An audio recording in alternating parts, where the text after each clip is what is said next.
La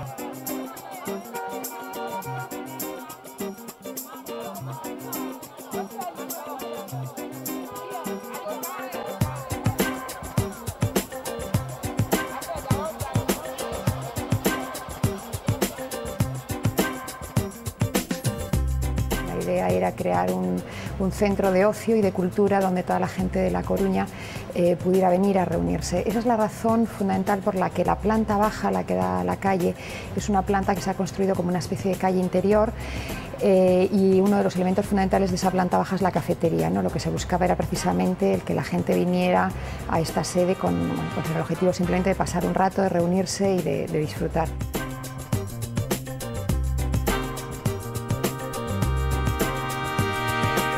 Nos encontramos ahora mismo en el punto más alto del edificio, donde esta construcción hace esa forma de ola que la hace tan característica. Estamos bajando a los ascensores panorámicos, desde donde podemos disfrutar de unas magníficas vistas de la ciudad de La Coruña.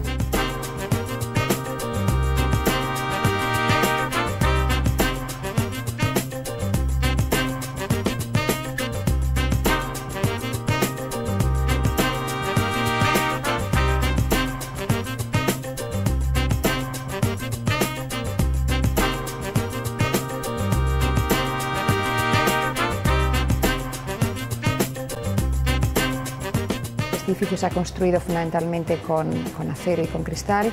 Esa es la razón por la que se ha hecho un edificio muy tecnológico, no solo en su concepción, sino en todos los elementos tecnológicos que en él se contienen.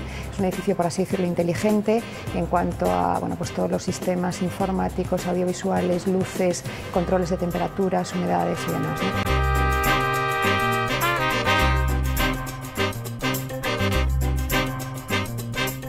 La fachada principal cuenta con una pantalla, es una pantalla de cristal con proyectores que proyectan directamente sobre esa pantalla. La luz es un elemento fundamental en Galicia, en una tierra donde la luz es a veces muy escasa, y lo que buscamos en todos los edificios de la Fundación es precisamente la entrada de la luz, ¿no? La creación, digamos, de un espacio muy luminoso y en ese sentido muy agradable.